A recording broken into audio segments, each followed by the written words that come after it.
Sports Professor Rick Horrow, Inside the Boardroom, Beyond the Scoreboard.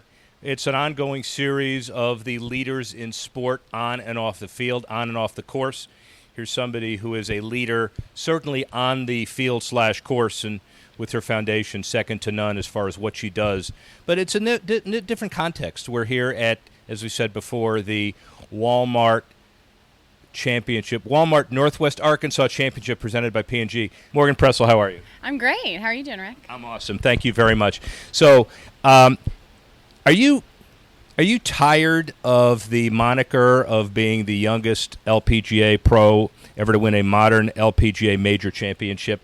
Because that's such an obvious. It's a great identification, and that's kind of who you've been over the last few years. You're not tired of it. You should revel in it, frankly. No, it was definitely one of the highlights of my career. My first real breakthrough victory on the LPGA Tour, and I mean, since then it's been broken. So records are made to be broken, but I had a good 10-year run there where I was the youngest to win a major, and I'm sure somebody will break Lydia's record. Somewhere down the pipeline. Yeah, and it's not, the 10-year run is just the beginning of a next series of runs in a lot of different contexts. Let's talk about this event. 11 years, you've been here 10 years, better every year. Kind of compare it 10 years ago to what it's like today. Well, I mean, it has become such a community event that it continues to grow every year. The fans that come out, the build, I mean, to think about the grandstands that we had, the first few years to what it is now. And people mark these dates on their calendar and they come out in full force. And it's a lot of fun. It's so much more than just about golf. We get to come play this great golf course, but it's really about everything that this event does for the community outside of the game of golf. LPGA athletes are, most of them, hopefully, are business entrepreneurs as well. And I assume it's a good thing to give you an opportunity to spend a lot of time with the Walmart folks, the P&G folks, the Tysons folks, and everybody else that comes out here from a corporate perspective. Oh, there's no question. Last night at the Pro-Am party, some of the most powerful people in the world in that room. And to be able to call so many of them my friends over the years, it's been quite the journey here for sure. When you think about the LPGA broadly defined, and Mike Wan has been a hero for a lot of reasons, it's a partnership now with the corporate world. It's not just slapping a balance sheet together and putting on an event, but it's long-term relationships, and this is a good example of that, isn't it? Well, 100%, and I might be a little biased, but I do think that the LPGA presents the best product in terms of, with having Walmart have all their suppliers here and everybody being able to come together on the golf course for an enjoyable time, a great week. I think that we put out a great product that really makes all of that happen, and everybody has a wonderful time. And the LPGA players are very approachable, a lot of fun, and I think that's part of what makes this event such a great success. The other making this event a success, and a little shameless plug, we're all involved in an event in Indianapolis called the Women in Tech Open.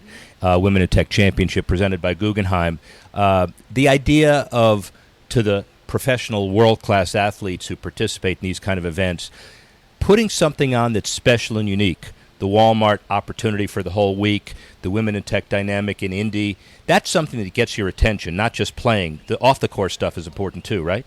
Well, definitely, and I think that that's what gives these events such long-term success and makes them more community-driven than just golf-driven. I think the Women in Tech initiative in Indianapolis will be really interesting. It's something that never has really happened on the LPGA Tour, and a way that we can come to a community, play golf, do what we do best, chase that little white golf ball and drive ourselves crazy, can really help benefit the next generation of young women leaders in technology. I think it'll be really neat.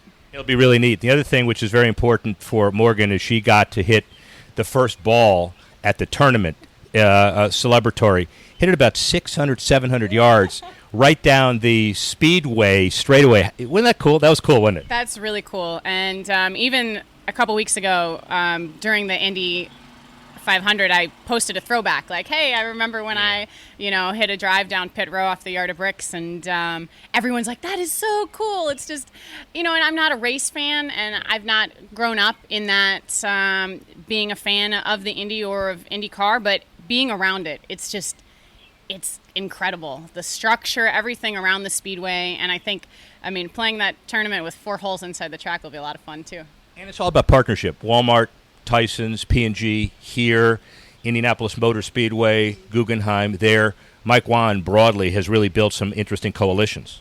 Yeah, Mike has done an incredible job from when he was hired, 8 years ago. The kind of I always say, he's handed Rome in ruins and said, let's rebuild it. And where we have come in the last 8 years is really incredible. And he's not afraid he comes up with so many great ideas, and he's not afraid to try them. And sometimes he'll throw it out and, maybe it won't work. But a lot of them have worked, and a lot of them have been really tremendous successes, just like International Crown and events like that. The LPGA is in a very strong position corporately, as well as the future coming up the pipeline of players. So I think there's a lot to be seen in the next 10, 20, 30 years. I mean, the LPGA is the longest running women's sports organization in the world. I think a lot of people don't know that, and I'm very proud to be a part of it. So the next 10, 20, 30 years, you are doing an incredible job of morphing into a business person. You were a business person day one. It's easy for you to do, but now you're it's the wrong. You're going to kill me for saying senior statesman on the tour. That's the wrong words. But people look up to you. You have a lot of boardroom acumen, and you're doing some great things. So talk about your foundation. Over the last 10 years, when I started my foundation for breast cancer in honor of my late mother, it has just blown up, and we've been able to do really incredible things in South Florida.